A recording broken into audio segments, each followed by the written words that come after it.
the Kaapo Kakko trade, the Rangers moving on from the 2019 second overall pick. And let's maybe start, we'll talk about Kakko and the Kraken in a second. Let's start with what the Rangers got back here in Will Borgen and a couple of draft picks as well. Do you like the return, and what do you make of the decision to move on from Kakko? I like the decision and I like the return. I just think Will Borgen is the perfect fit for this team right now.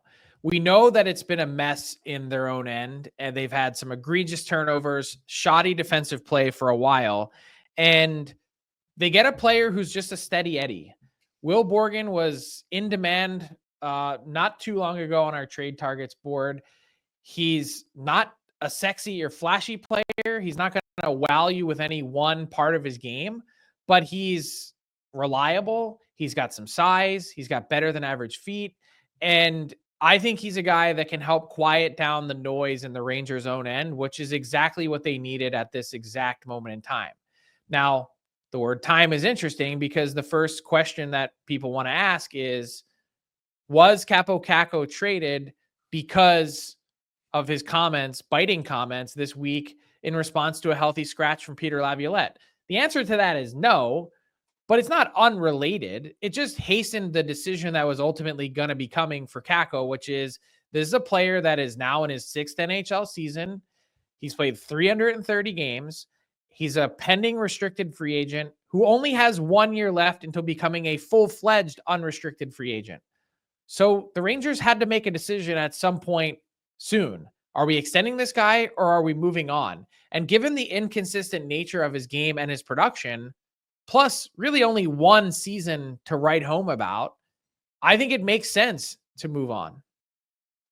Yeah, and honestly, I agree with you. And where the Rangers are at right now, sitting outside of a playoff spot in the Eastern Conference, they need help defending. And if the cost is, again, let's view this even in a vacuum and ignore the long-term side of it. Viewed in a vacuum, this is you trading a guy who the Rangers would view as an unreliable third liner, and you're getting a good defenseman for him. It checks a box for me. And it also gives them back some draft pick capital. And when you look at where they're at, again, needing to probably add at some point, Pat, I think we have the list of picks that they have available to them.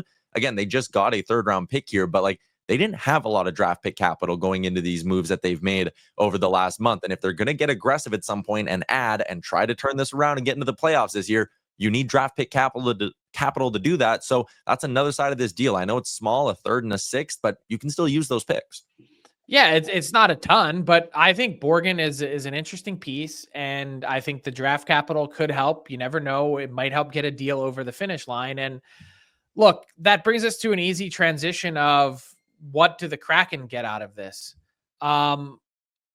Look, they take a flyer, and I get why it makes sense for them to do it. They're a team that's looking for more juice, more offense, more skill, more potential star power. It's easy to sell to your fan base. Hey, we got the number 2 overall pick from 5 years ago. This is an intriguing guy to add to our lineup.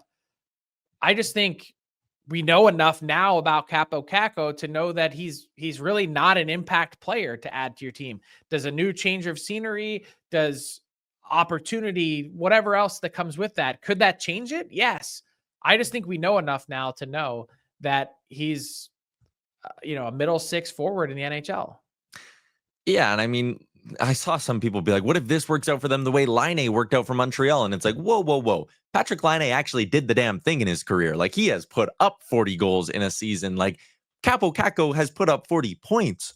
And Laine's had a couple weeks in Montreal. Like, what are we talking about here? Exactly. I saw that getting thrown around a bit yesterday. I was like, whoa. Let's walk before we run here with Kaapo Kakko. Do I think this is a good bet for the Kraken?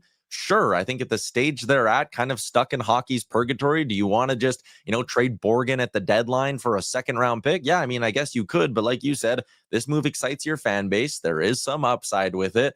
If Kakko can he be a 20-25 goal guy for you for the next few years? Yeah, maybe. But even that, I think, is like the max of his upside at this point. Again, like you said, only 23. Sure. 6 years in the league. We kind of know at some point, don't we?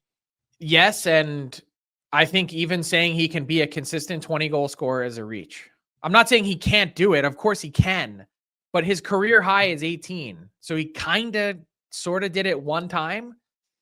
I think he has 4 goals this year, or 3 goals this year. Like we're just not seeing it. And not for nothing, he's been given opportunity in New York and played with good players. Johnny Lazarus pointed out this morning on Morning Cup of Hockey, he spent a season playing with Artemi Panarin and Ryan Strome. He spent a season on the kid line with Alexis Lafreniere and Philip Hedl. Like he's had chances. He has. And I don't think you could have him exit New York and say they didn't give every opportunity to make this work. If you want to go back and unring the bell and say he shouldn't have been in the NHL at 18, that's a different conversation.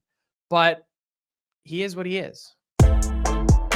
What's up, hockey fans? If you enjoyed that video, then you need to be hitting the subscribe button right here at Daily Faceoff. Exclusive interviews and analysis from our hockey insider Frank Seravalli, fantasy updates from Brock Sagan, and a daily live show at noon Eastern Monday through Friday. You don't want to miss any of the fantastic content, so hit that subscribe button.